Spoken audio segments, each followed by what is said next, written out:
ubicarnos, aquí está Grecia, ¿no? Aquí está la mayoría de las islas, está concentrada entre Grecia peninsular y Turquía. De hecho, muchas islas están a una distancia de 10 kilómetros, 8, hasta una isla creo que está a menos de 1 kilómetro de la costa de Turquía, ¿no?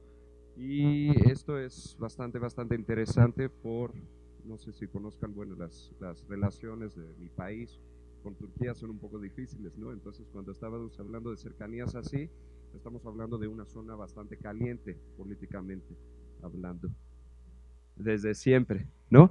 Bueno, entonces estas islas, por ejemplo, ¿no? Son bastante cercanas a la costa de Turquía. Por debajo tenemos Egipto, tenemos Libia, ¿no? En una cercanía concreta, y por esta parte tenemos estas islas, las islas del Mar Jónico, las cuales tienen una arquitectura la cual está muy ligada a la arquitectura tradicional veneciana. ¿Por qué? Porque durante toda la historia estas islas han tenido varias ocupaciones italianas y en su caso venecianas, ¿no? En el medioevo. Bueno, ya entrado a Grecia, aquí están las regiones administrativas, ¿no? Y dentro de las regiones administrativas tenemos un complejo de islas que son las Cíclades, las cuales son las que nos vamos a interesar más en esta conferencia, ¿no? Que son la imagen tradicional que tienen de las islas griegas, con todas las casitas blancas construidas en la montaña y así. Ok, y vamos a ver algunos ejemplos de aquí de una pequeña isla de Monemvasia, ¿no? La cual tiene una arquitectura defensiva militar y una imagen bastante distinta, ¿no? Ok, bueno, en Grecia tenemos 6.000 islas catalogadas. Cuando hablamos de 6.000 islas, estamos hablando hasta de las más pequeñas, que pueden ser de 100 por 100 metros, de las cuales 117 islas están habitadas por más de un habitante. Hay muchas islas, es muy interesante esto, las islas muy pequeñas, las cuales tienen un habitante nada más, el cual cuida la isla, a que no entren los turcos. ¿Ok? Y da alimento a las cabras que viven en esta isla o algo así, ¿no? Y hay otras islas que son un poquito más grandes, que están sobre rutas de los barcos, porque se imaginan que todas estas, hay miles de rutas de barcos, las cuales empiezan a conectar este archipiélago, ¿no? Esta condición tan, no sé cómo está en español, bueno, tan dispersa, ¿no? Esta dispersidad de islas. Entonces hay otras islas donde hay un habitante, el cual le paga al gobierno para tener este cuidado que el faro siempre esté prendido, ¿no? Y que no haya accidentes en los barcos. Ok. Bueno, y hay 53 islas habitadas por más de 1.000 habitantes, donde ya podemos empezar a ver que hay conjuntos de poblaciones consideradas como ya pueblos o como pequeñas ciudades en algunos de los casos. Okay. Y estas islas fueron construidas, por supuesto, cuando empezaron a hacer estas construcciones, pues la arquitectura fue de la misma gente, ¿no? La misma gente la cual necesita construir un lugar para estar protegido de los cambios climáticos. ¿Okay? Entonces a esta la vamos a llamar la arquitectura anónima popular, que es un término usado mucho en Grecia para este tipo de arquitectura, ¿no? Entonces esta arquitectura es una arquitectura pensada para el humano, porque el humano tiene que dar una cierta necesidad a la condición de sobrevivir, respetando su hábitat y dialogando abiertamente con él, ¿no? Esto es una característica principal de este paisaje, de que la arquitectura tiene que formar parte de cierto paisaje, ¿no? La premisa de la arquitectura griega en su concepción es cómo yo voy a sentar en un paisaje, voy a abrir un diálogo abierto, ¿no? Y no voy a tratar de imponerme, tampoco voy a tratar de esconderme, ¿no? Sino voy a formar parte de eso, de la condición visual. Una arquitectura que surge como un resultado de una coexistencia armónica entre lo técnicamente necesario y lo naturalmente permitido. Esto también es muy importante porque todos los ejemplos que vamos a ver son de arquitectura bioclimática pasiva. Significa que no tenemos ningún uso de tecnología. Todo es aprovechando nada más el mismo diseño del edificio y cómo se va comportando con las condiciones climáticas y el sitio específico.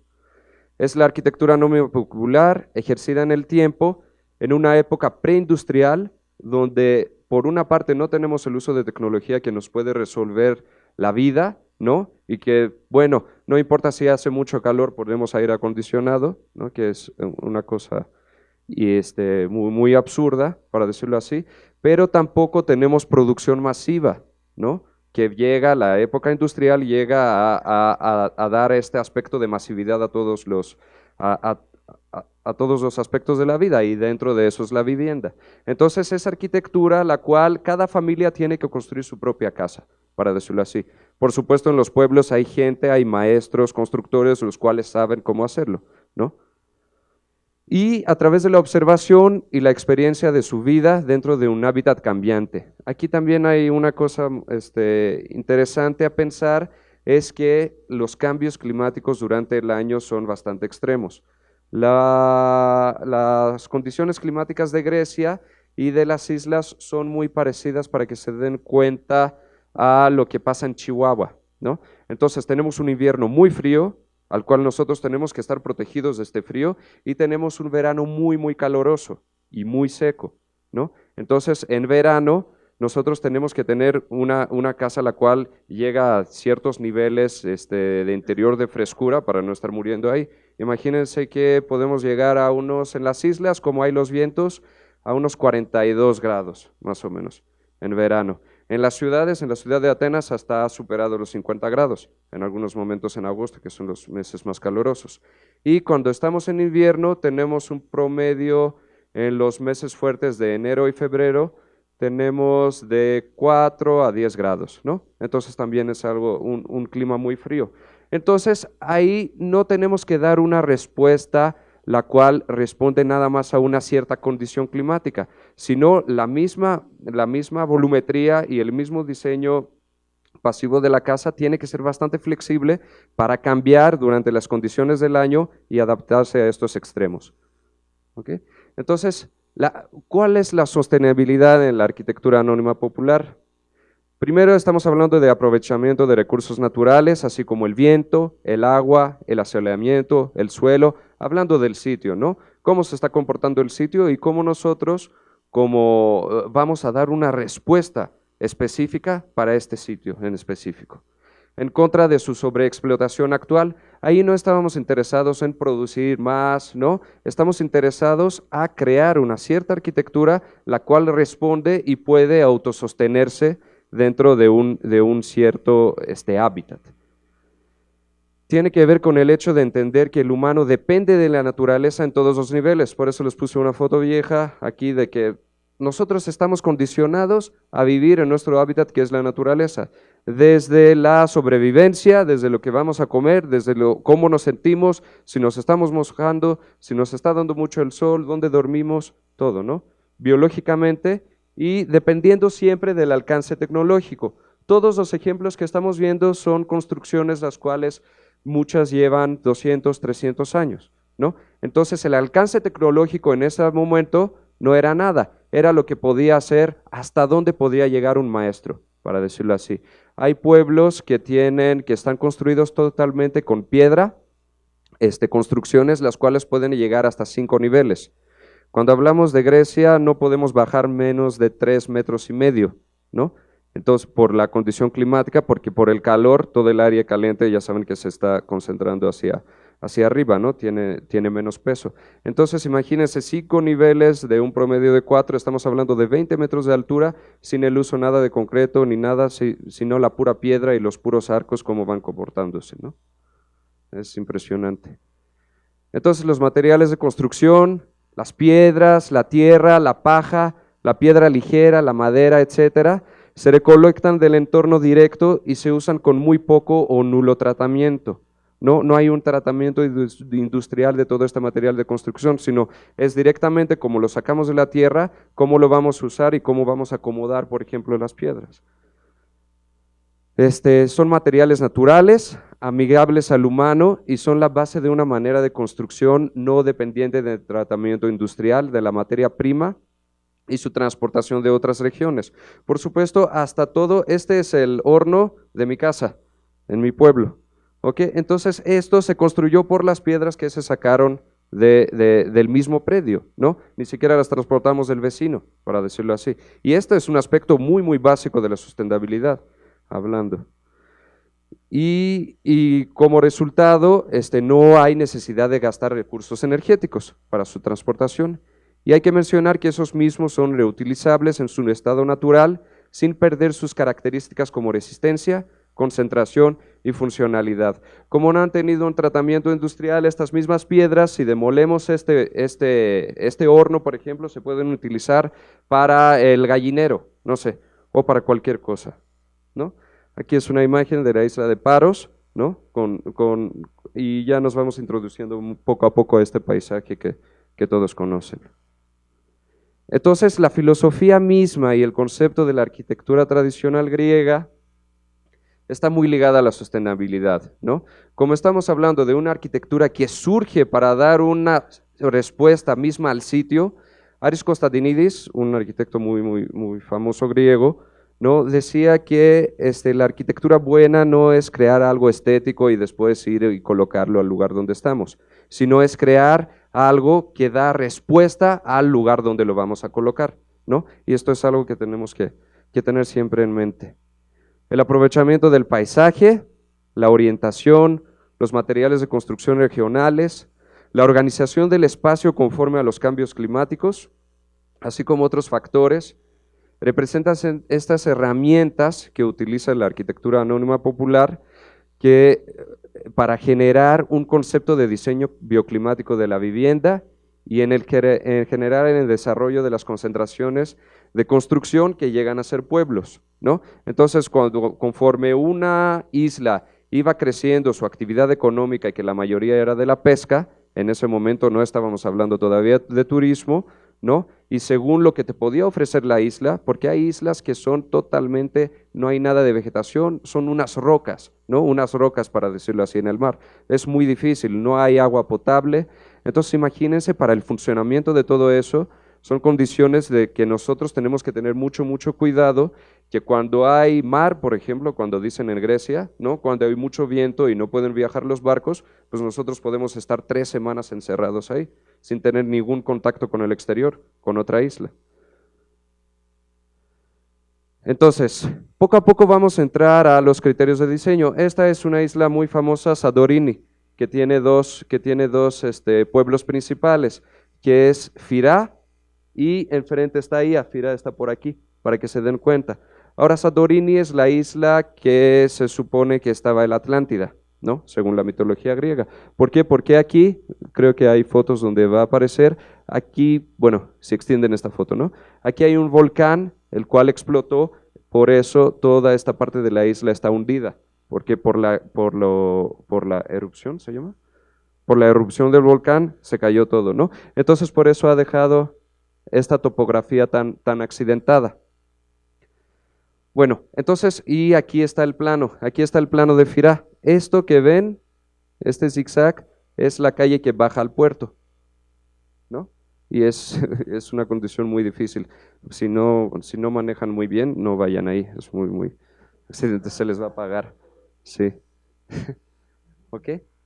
Bueno, entonces el inicio de la construcción de vivienda en un lugar depende de la localización, con criterios básicos como la geomorfología. Aquí la geomorfología no es encontrar un terreno plano donde nosotros podemos construir muy fácilmente. Aquí hay una condición muy básica, es que antes andaban un buen de piratas ahí. Nosotros tenemos que estar protegidos de esos piratas, ¿no? Por eso la mayoría de los pueblos están en puntos altos, donde a nosotros nos da tiempo en un ataque de piratas de estar preparados para eso, ¿no? Y no estar como así comida fácil para ellos. Las condiciones climáticas y los recursos existentes. Cuando hablamos de condiciones climáticas, estamos hablando de la relación con el sol. La mayoría de los pueblos estamos en una pendiente, la cual está dando hacia el sur para aprovechar el asoleamiento durante todo el año. El viento, ¿no? Que no estemos sobre vientos muy fuertes, porque imagínense en un archipiélago donde hay islas dispersas y mucho mar, los vientos llegan a ser muy fuertes. Nosotros tenemos que estar protegidos, ¿no? Y la misma arquitectura da respuesta a esta protección de los vientos, como van a ver al ratito. Y la cercanía con el agua. La cercanía con el agua, tanto el agua del mar, porque la actividad principal de donde vivimos es la pesca, ¿no? O extraer esponjas o cualquier cosa relacionada con el mar, es el recurso principal que nos da elementos para sobrevivir, pero también con el agua potable. Dentro de las islas sí hay fuentes de las cuales podemos sacar este agua. La protección de los vientos provenientes del norte y el aprovechamiento de mirar hacia el sur, donde hay más sol en invierno, las corrientes de aire fresco, el suelo estable. Cuando estamos hablando de topografías tan accidentadas, si no tenemos un suelo estable puede ser un desastre, ¿no? Para toda la población.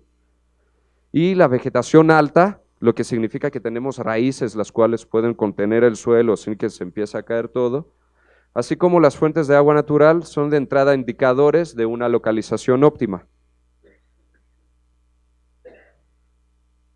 En las islas, la protección de los vientos del norte, como les dije, viene a complementarse con las temperaturas altas del verano, ¿no? Entonces tenemos esta condición de que siempre tenemos un cambio de 6 meses vamos a tener frío y 6 meses vamos a tener calor. Y esto es una condición muy, muy difícil a dar respuesta. Por esta condicionante se desarrollan concentraciones muy densas con edificios que representan masas construidas corridas, ¿no? Como lo que vemos aquí. Esto ya es la isla de Monemvasia, está muy cerca de mi pueblo. Entonces estas son fotos que yo he tomado, ¿no?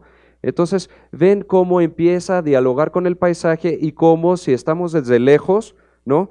Si estamos a 2 kilómetros de eso, no podemos entender que hay un pueblo. Así de sencillo. ¿Por qué? Porque la misma piedra del lugar se ha tratado y se ha utilizado para la construcción de esta masa tan construida. No sobresalimos las alturas, ¿no? Entonces ya empezamos a formar parte de un paisaje. Para que siga manteniéndose el sur como punto de orientación principal, pero que en verano un edificio dé sombra al colindante para generar microclimas más frescos. Por eso tenemos las calles tan estrechas, ¿ok? Para aprovechar eso, porque si estamos en un lugar donde da mucho sol en verano y todavía estamos en una condición muy, muy abierta y nos da el sol, pues vamos a morir, yo creo todos, ¿no? Y entonces aquí ya empezamos a ver condiciones como de movilidad, ¿no? ¿Cómo nos vamos a mover si la calle tiene un ancho de 1 metro o de 1,20 y está escalonada por la topografía? La manera de organización de los pueblos tradicionales o su estructura urbana, para decirlo así, siguen la totalidad de la arquitectura vernácula algunas leyes básicas, ¿no? La zonificación de los edificios, de las calles y de los callejones siguen la topografía y las pendientes naturales del lugar. Ya vemos aquí los paisajes que se empiezan a armar, ¿no? Son totalmente ocupación de las colinas, ¿no? Las cuales empezamos a tener aquí. Entonces nos vamos adaptando a una topografía muy, muy accidentada. Son pequeñas islas, las cuales la mayoría no superan 1 kilómetro, para decirlo así, en su ancho y en su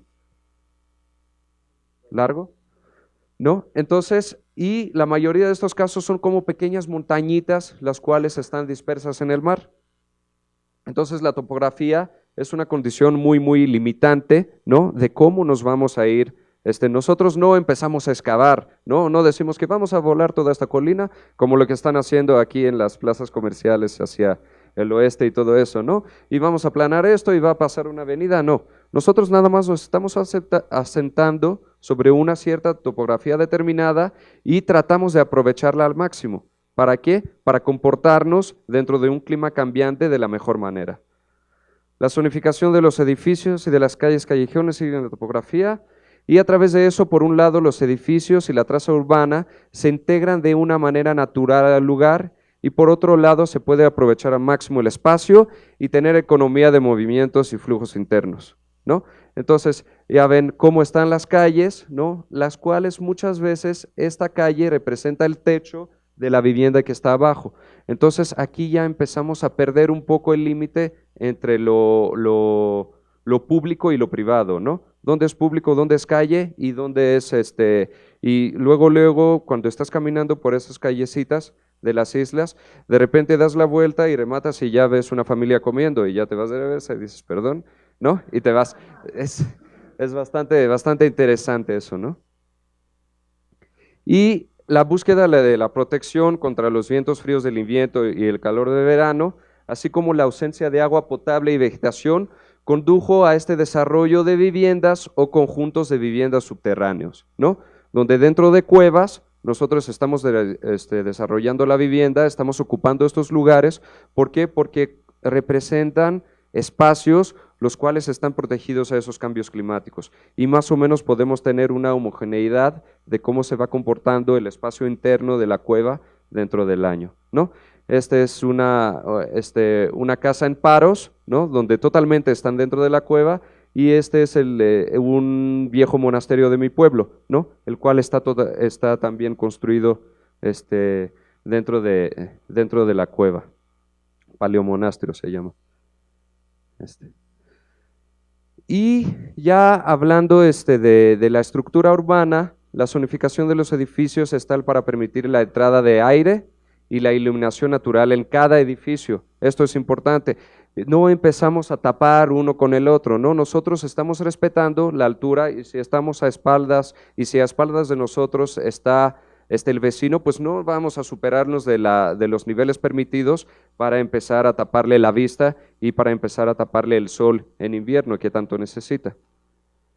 En particular, en lugares donde la pendiente natural es muy acentuada, los edificios se ubican en el espacio para no tapar la vista de ninguno de ellos, como les dije, ¿no? Y como se ve aquí, ¿no? Entonces la misma topografía se empieza a seguir y nosotros tenemos más o menos una homogeneidad de alturas, ¿no? Las cuales permiten también las maneras de construir, que no son industrializadas, entonces no podemos ganar mucho en altura, pero también esta premisa de que les estaba hablando, ¿no? De que nosotros tenemos que respetar mucho el paisaje natural al cual nos estamos acentuando. El conjunto de asentamientos se edifica con criterios de esparcimiento equilibrado, aprovechamiento de fuentes de agua, mejor dotación de equipamiento a los barrios, así como plazas, la cafetería tradicional o el cafenío. Este es muy importante, ¿no? Hasta en mi pueblo el cafenío hasta en el día de hoy está funcionando. Cuando todos acaban sus trabajos, que en la mayoría de los casos son muy, muy temprano, para que no te dé el sol a las 12 o 1 del mediodía, que está muy, muy fuerte, ¿no? Entonces, cuando voy a trabajar los cultivos o cuando voy al mar a pescar y todo eso, ya después regresando, todos van al cafenío, que es la cafetería, para decirlo así, donde, bueno, por supuesto, ahí puedes también tomar buzo, chípuro, las bebidas tradicionales, ¿no? Y probar, no sé, pulpo y todo eso, muy, muy rico, ¿no? Entonces ahí se la pasan durante horas, ¿no? Y ahí se da la integración social, para decirlo así, el espacio público por excelencia de cada pueblo. El mercado o la agora, la escuela, la iglesia, etcétera. Todo este equipamiento que puede servir para una población de tal magnitud, una población chiquita, para decirlo así, los cuales se encuentran concentrados en un cetro para pueblos los cuales tienen las condiciones topográficas que los llevaron a tener una población monocéntrica, o en varios, ¿no? En caso de una traza urbana policéntrica, más cuando estamos hablando de pueblos los cuales por la topografía se extendieron como pueblos lineales, como el de Sandorini que habíamos dicho. En lugares céntricos de esos asentamientos para la fácil accesibilidad a ellos de todos los habitantes, ¿no? Y la fácil accesibilidad sí puede significar eso. Fácil accesibilidad, aquí no estamos hablando de accesibilidad en coche, ¿no? Fácil la accesibilidad física, pero dentro de una movilidad a pie. Y la movilidad, lo que les estaba diciendo, que por la topografía accidentada las calles son escalonadas, ¿no? Y lo que no permite ningún tipo de movilidad motorizada. Cuando compren su Ferrari, no la lleven ahí porque se va a quedar atascada y van a hacer un chiste, ¿no? Hasta en México. Y en los casos de no ser escalonada, el ancho de la misma calle no permite la circulación de los coches, lo que les estaba diciendo, ¿no? Cuando fueron diseñados esos pueblos, no había este concepto de movilidad motorizada. Entonces, no son condiciones las cuales permiten la movilidad de los coches. En la mayoría de los casos se crean libramientos, porque tampoco podemos vivir sin los coches, para decirlo así, ¿no? Y muchos turistas que llegan en los grandes barcos viajan en coche para moverse fácil dentro de la isla. Entonces hay un libramiento, el cual tiene algunos puntos de estacionamiento cada cierta distancia, y a partir de ahí dejas tu coche y todo lo demás lo haces o en burro o a pie, ¿ok? Y esta condición, la manera tradicional de desplazarse en las islas a través del uso del burro, y ha llegado a ser un atractivo turístico. Entonces ahora el burro ya te cuesta, ¿no? Ya te cuesta bastante. Mi abuelo era agoyatis, se llama. Significa que tenía burro y iba entre pueblo y pueblo y transportaba como pedidos, ¿no? Entonces iba a un pueblo y decía, mi nieta está ahí, y llévale estos 30 huevos, ¿no? Ya los tenía. Y tal, tal, tal. Entonces iba haciendo estos viajes, mi abuelo, de eso vivía, y ahí un día se llevó hasta mi abuela, ¿no? Ok, en la planta arquitectónica, en la microescala de la vivienda, ya entrando a la escala arquitectónica, la organización de la planta en las islas es, la mayoría de los casos, ortogonal. La volumetría busca las proporciones del cubo y con esquinas curvas, cúpulas hemisféricas y pequeñas ventanas. Esta arquitectura se basa en la premisa geométrica que mientras más chica sea la superficie externa y más juegos empezamos a darle, menos radiación solar será absorbida, ¿no? Aquí vemos una casa tradicional ya como nueva arquitectura, nueva propuesta de arquitectura en Paros. Aquí vemos estas cúpulas, toda esta volumetría que estamos hablando, ¿no? Esto por supuesto sirve para salida de aire, ¿no? Entendemos todos, ¿no? Y cómo se va comportando y cómo todo esto empieza a crear una masa construida donde ya los límites entre un volumen y otro ya se empiezan a perder. Y por eso tenemos esta dispersidad, ¿no?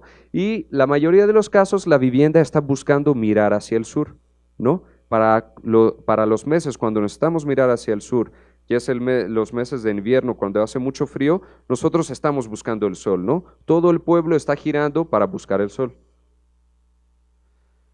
Entonces se trata de un juego constante de la superficie externa, el cual se lleva a cabo a través de las curvas y las pocas superficies expuestas a las condiciones climáticas. El hecho de dar curvas a las esquinas, en muchos casos, se hace para no verse afectados por los vientos fuertes que se generan en el Mediterráneo, ¿no? Por supuesto, aquí con todo este espacio abierto, los vientos que van a llegar son bastante intensos, ¿no? Entonces, todo esto, todos estos juegos permiten que los vientos empiecen a viajar sin tener que chocar sobre los edificios, ¿ok? Y como todo eso representa una masa construida, esto se hace de una manera natural. Okay, y aquí vemos un ejemplo muy claro y muy bonito de una foto que tomé cuando estaba en Santorini, ¿no? De cómo se va comportando y todos estos elementos que poco a poco podemos entender que sirven para adaptarse a las condiciones climáticas. Bueno, ¿qué pasa con los techos planos? ¿No? Hay que prevenir el sobrecalentamiento de la superficie. Por supuesto, si da el sol, estamos en verano, hace 42 grados afuera, pues tampoco necesitamos una cosa que esté quemando ahí arriba, ¿no? Y que nos esté dando calor. Entonces, para esto, se usan algunos materiales los cuales permiten que haya aire entre eso, ¿no? Que circule el aire para crear como un aislante natural. Entonces aquí, en este ejemplo de esta iglesia, estamos usando piedras, ¿no? Las cuales hasta están pintadas blancas para no romper con el paisaje, ¿no? En otros ejemplos se usan algas, ¿no? Las cuales se encuentran del mar muy fácilmente, algas secas, por supuesto, ¿no? Si las dejamos húmedas, pues vamos a tener problemas de humedad. Pajas, y estos crean un complejo de materiales ligeros y microespacios de aire, los cuales mantienen la temperatura fresca en el interior. El almacén del agua pluvial, ¿no? El tacho plano representa también una excelente oportunidad para empezar a juntar el agua pluvial cuando lo necesitamos. Estamos en unas islas, la mayoría que son como, ya vieron el paisaje, ¿no? ¿Dónde estaba? Miren eso, tan árido, ¿no? Significa que llueve muy poco. Entonces nosotros tenemos que aprovechar esta lluvia cuando empieza a caer con todos los medios posibles. ¿Y qué mejor manera? Por los techos planos. Entonces el agua se está juntando por los techos, se está canalizando y se está llevando a estas cisternas, pigadi, como se llama en la arquitectura tradicional griega, las cuales son bastante profundas, ¿no? Y sirven para almacenar el agua. Entonces la recolección del agua pluvial, ya que la mayoría de las islas tienen problema en el suministro de agua. También tenemos que tener presente cuando hay condiciones climáticas extremas en invierno, pues no puede llegar el tanker de agua y llenarnos, ¿no? Y puede ser que dure por varias semanas. Entonces nosotros, de la microescala de vivienda, tenemos que prevenir de tener una cierta cantidad de agua para las condiciones básicas, para los animales, ¿no? Para las plantas que tenemos y todo eso, para poder sobrevivir, para decirlo así. Entonces el agua se canaliza y se almacena en cisternas subterráneas para el riego de los cultivos, las plantas y los animales de la casa. Y en muchos casos, como también el de mi pueblo, dentro de las cisternas viven anguilas, ¿no? Las cuales pueden sobrevivir en niveles de iluminación muy, muy bajos. ¿Y para qué sirven? Para matar y para comerse todos los microorganismos que pueden irse generando dentro de esta agua, que a final de cuentas es agua que se está manteniendo estable, ¿no? Y ya saben que agua estable muchas veces representa riesgos para la salud de los habitantes. Y una manera muy, muy sencilla es poner una anguila que vive, es como tu animalito ahí, que nunca ves, ¿no? Y que te cuida. Entonces las cisternas llegan a ser elementos tradicionales de los espacios abiertos, ¿no? Como este que dice el Pigadi, la cisterna de la viuda, es un libro que encontré que se me hizo bastante interesante, ¿no? La viuda vestida de negra y ya, sacando el agua. Ok, dentro de la volumetría, tanto a nivel arquitectónico como a nivel urbano, tenemos un espacio tradicional muy, muy importante que se llama espacio intermedio vital, tal cual la traducción. Se trata de túneles o de pequeños arcos, los cuales se crean en el perímetro y en el exterior de los edificios, los cuales son espacios semiabiertos que con su sombra generan pausas de microclimas frescos. Aquí con esta sombra, por supuesto, los niveles, la temperatura empieza a refrescar todo el lugar y aparte empezamos a tener circulación de corrientes de agua, ¿no? Por esta condición de que nosotros estamos creando un punto más fresco y otro punto más fresco, y entonces esto empieza a generar estas corrientes de agua que recorren todo el pueblo o a escala de vivienda, las cuales empiezan a tener ventilación cruzada entre un punto y otro, ¿no? Y esto también sirve muchísimo porque cuando estamos en una condición de que está dando todo el día el sol y nosotros tenemos que caminar 200, 300 metros, sin estos sería muy, muy difícil, ¿no? Sin llegar a una pausa donde tenemos una cierta sombra a la cual podemos descansar un poco y seguir, porque la verdad son condiciones bastante difíciles para un humano, ¿no? De estarlas viviendo. Bueno, y aquí son varios ejemplos. Este ejemplo es de Rodos, ¿no? Donde aquí la arquitectura es más medieval, para decirlo así, no es tanto como la imagen de las islas, pero aquí también están empezando a usar estos arcos para crear niveles de sombra. Aquí es un ejemplo de Paros, de una isla donde este arco se está generando en el espacio exterior para crear niveles de sombra y para crear en el espacio inmediato de la vivienda unas condiciones de microclima bastante más agradables a que diera el sol, ¿no? Aquí también esto es Paros, es un callejón muy, muy famoso donde están aplicando esta técnica cada poco, ¿no? Aquí es Anafi, otra isla donde está pasando eso, y es lo que les estaba diciendo, ¿no? A final de cuentas, la delimitación entre lo público y lo privado llega a ser de una manera vivencial, nada más, ¿no? No tenemos elementos arquitectónicos los cuales me dicen y me delimitan el espacio público y el espacio privado. Esto es de Monemvasia, del castillo en el mar que les estaba mostrando, hecho de piedra. Esto también es de Paros y esto es de Barbaria, una otra isla, ¿no? Donde son ruinas. Muchas construcciones también están hechas ruinas en este momento. Son construcciones muy viejas. Ya hablando de elementos arquitectónicos, siguiendo esto, podemos hablar de los muros. Y la mayoría son muros de piedra, ¿no? Construidos. ¿Por qué? Porque en el lugar encontramos mucha piedra, es un lugar muy rocoso, y esta piedra es la que se empieza a cortar y la que se empieza a manejar para crear los volúmenes.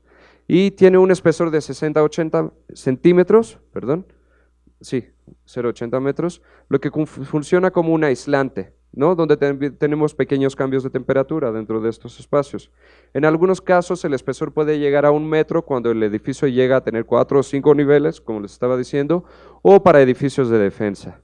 Los muros de piedra normalmente se construyen con la piedra del lugar, sobrepuesta nada más, sin alguna mezcla entre piedra y piedra. Pero los constructores, cuando usan esta técnica, tienen que tener mucho cuidado en las juntas interiores para que el edificio no esté expuesto tanto a los cambios climáticos. como los vientos y la lluvia. Los vanos. En el lado norte tenemos pequeñas ventanas, las cuales sirven nada más para aumentar los niveles de iluminación. Como tenemos vientos fuertes desde el norte, no podemos estar muy expuestos a estos vientos. Y ventilación, así como su pequeño tamaño, sirve para aislar la temperatura interior. En la parte sur, los vanos son más amplios, permitiendo la penetración de la luz solar en invierno y no dejándola pasar en verano. ¿Eso con qué? Con el uso de pequeñas techumbres, ¿no? O pergolados o balcones, los cuales se extienden según la inclinación del sol cuando sea deseable. Ya saben que el sol está más alto en verano y más bajo en invierno, entonces nosotros estamos aprovechando esto y viendo nada más la inclinación del sol, podemos ver que en algunos espacios el sol empieza a penetrar en invierno y ya cuando es en verano que es más alto no llega hasta el volumen arquitectónico, ¿no? ¿Y cuáles otros elementos constructivos podemos empezar a tener, como todos estos, los cuales empiezan a hablar de esta condición de qué tanto nosotros dejamos el sol penetrar, si es invierno o si es verano, ¿no? Tenemos pergolados, mallas de hilo con vegetación, que se llaman las crevatines, pequeños balcones o exostes, que son estos, pequeñas techumbres de medio metro, la mayoría ostegadia. Todo eso para generar texturas en las fachadas y así evitar su sobrecalentura con la superficie que recibe la radiación solar. Muy seguido en la construcción de estos edificios se aplica el uso de volúmenes arquitectónicos que sobresalen, Sagnisí, ¿no? Aquí no hay ninguno, pero es como si todo este volumen estuviera volando, ¿no? Su papel, entre otros, es llegar al máximo aprovechamiento de la radiación solar de una ventana según el comportamiento climático anual y la posición del sol. Lo que les estaba diciendo, ¿no? Según la inclinación del sol cuando lo queremos dentro del edificio y cuando no lo necesitamos. Otro espacio que sirve para eso y es muy común es el hayati, o el espacio semiabierto techado, el cual representa un espacio muy agradable para estar, más en los meses de verano. Aquí está, ¿no? Es la misma foto, esta es la casa de un amigo, Nikiforos, un amigo mío, ¿no? Entonces, aquí está el hayati, aquí están los cuartos y por otra parte tengo otras fotos de esta casa, ¿no? Aquí está la sala y la cocina, ¿no? Entonces, entre estos se creó este espacio, el cual es el espacio más vivido de la casa, para decirlo así. Todo lo hacemos ahí. Es este. Los materiales de construcción, esta es su cocina, ¿no? Y este es el hayati, este es el otro volumen que veíamos y aquí está la vista hacia el sur. Los materiales de construcción en la arquitectura vernácula griega son los mismos que encuentras en el lugar el cual se construye el edificio, como ya les he dicho varias veces. La piedra, la madera son materiales principales que pueden tener variaciones según las condiciones de cada lugar.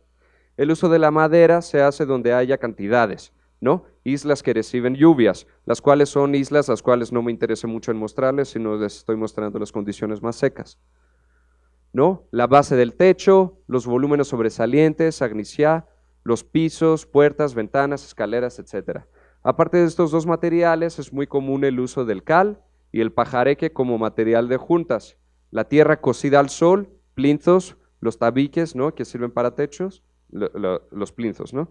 Los tabiques, el metal en muy pocos detalles, como protecciones de ventanas, etc. El yeso, el vidrio, arena, las algas como material aislante y una mezcla de tierra y arena que se encuentra en algunas islas, el argilójoma, ¿no? Y en algunos casos tenemos, este es el volcán, ¿no? Y hay una iglesia en el volcán, y es un volcán activo. Ahora si vas a visitarlo tienes que tener chanclas bastante espesas, porque si no se te quema el pie, ¿no? Y en algunas regiones se usan piedras volcánicas, donde se encuentran en el suelo de la zona, como la isla de Santorini, como esta. El color blanco en las paredes exteriores se usa para disminuir las cantidades del calor, el cual se absorbe por las paredes exteriores. La búsqueda de materiales en contorno inmediato, la cual es una condición que genera difícil comunicación entre isla e isla. Por supuesto, es muy costoso traer un material de otra isla. Ahora sí lo hacemos porque ahora hasta Brad Pitt creo que quiere comprarse una casa ahí, entonces él no tiene ningún problema en pagar a que le traigan de otra isla, ¿no? Pero en la mayoría de los casos, el presupuesto es muy escaso, entonces nosotros tenemos que trabajar con todo lo que nos da el lugar, ¿no? Y esto tiene un efecto positivo, por un lado el bajo costo de construcción, y por otro lado el disminuyo de los costos de transportación de materiales y la integración absoluta de los edificios en el paisaje natural, porque la misma tierra a final de cuentas se saca y se convierte en una casa, para decirlo así. La ventilación y el aislamiento. La ventilación de la vivienda es primordial tanto para efectos de microclimas agradables como la salud de los habitantes, como lo que decías tú, ¿no? Entonces tenemos que tener una buena calidad de aire dentro de las viviendas y que no esté aire contaminada o aire que está encerrado, ¿no? Ya ven que cuando entramos a un espacio que está encerrado por mucho tiempo esto huele. Los feguites, que son estos elementos, todos estos, son los principales actores, los cuales sirven como escape del aire caliente que se concentra en el techo de la vivienda, porque es menos pesado. La fachada norte tiene aperturas muy pequeñas o nulas, disminuyendo las pérdidas térmicas y abren para refrescar en verano nada más. Así en verano se puede lograr la ventilación cruzada dentro de la vivienda, aprovechando las corrientes de aire del mar, que aparte huelen riquísimo, ¿no? Las corrientes estas de aire son muy frescas y tienen el olor al mar. En general, las aperturas son chicas para no tener altos niveles de radiación solar en el interior de la vivienda y muchas veces tenemos estos motivos, los cuales nada más sirven para dejar la penetración del aire en los niveles altos y así el aire caliente que se concentra, nosotros le damos pequeñas aperturas las cuales no permiten que el sol entre, pero que sí permiten esta ventilación cruzada para refrescar el lugar. Y los volúmenes son blancos para reflejar la luz. Los balcones y los espacios semiabiertos giran hacia el mar para aprovechar de las corrientes de aire. Las chimeneas y los feguites también sirven para bajar la temperatura interna, como les dije, con movimientos verticales de las masas aéreas calientes, las cuales sirven como escape. En los edificios enterrados o semienterrados, las aperturas de la única fachada son pequeñas para disminuir los cambios climáticos internos durante el año. La vegetación. Lo que estaba diciendo Víctor, ¿no? Cómo la vegetación puede empezar a jugar según la selección de la planta de cómo se va comportando el edificio, ¿no? Entonces son parte importante del comportamiento climático de la vivienda. Las hojas no se calientan y permiten la penetración del viento, ¿no? Entonces tienes una masa que puede generar sombra, pero que tampoco te esté tapando el viento. Los árboles caducifolios, esto le pregunté a mi amigo, no sabía cómo era. Se ubican en la fachada sur generando sombra en verano y dejando la radiación solar en invierno, ¿no? ¿Por qué? Porque empiezan a perder todas sus hojas, entonces en invierno ya estamos recibiendo sol, pero en verano cuando el árbol es frondoso, nosotros nos estamos protegiendo, es una maravilla, ¿no? Natural así, tan sencilla, que se nos olvida luego. En la fachada norte de los árboles perennes generan un rompimiento natural, ¿no? ¿Se acuerdan que dijimos tenemos que protegernos de los vientos fuertes del norte? Entonces, qué mejor que los árboles, ¿no? En una densidad bastante fuerte. Las enredaderas se usan en fachadas oriente y poniente, generando un aislante natural, y también puede trabajar junto con los pergolados para la generación de sombra en espacios exteriores. Esto también pasa en la casa de mi pueblo, ¿no? Donde era increíble de estar ahí y ya cuando se te antoja nada más jalas tu mano y comes uvas, ¿no? Es increíble eso. Y aparte están generando microespacios muy bonitos, muy estéticos y muy agradables para vivirse. Y para terminar, el color, como les dije, es claro, en la mayoría es pintado de blanco. ¿Por qué? Porque estamos pintando con cal. Aquí hay una anécdota muy interesante donde, ¿por qué se empezaron a pintar? Por supuesto, hace 200 años no estaban pintados de blanco. ¿Por qué? Porque nosotros teníamos que protegernos de los piratas, ¿no? Y una isla donde tiene esto de blanco, pues el pirata, aunque esté a 5 kilómetros, ya ve, ahí voy, ¿no? Entonces, nosotros tenemos que estar totalmente mimetizados con el espacio, ¿no? Pero luego, entre la Primera y la Segunda Guerra Mundial, hubo una plaga muy fuerte en Grecia, entonces el gobierno dijo que lo que tenemos que hacer es pintar con cal para que la plaga no se siga extendiendo, ¿no? Para sanear el lugar. Y se ha quedado como la imagen. Yo creo que nos gustó mucho y ya después estamos cada año, de hecho cada año mi abuela me ponía a pintar con cal. Era las cosas que no me gustaba hacer cuando iba a mi pueblo, ¿no? Porque me decía, no tienes que pintar toda esta pared y ya te quedabas con la brocha ahí pintando, ¿no? Pero por otra parte, aunque surja de esta necesidad de salubridad de los habitantes de las islas, pues por otra parte sirve mucho este color blanco para reflejar el calor y para generar microclimas internos dentro de la vivienda, los cuales son bastante agradables, ¿no? Y ya sería todo. Muchas gracias.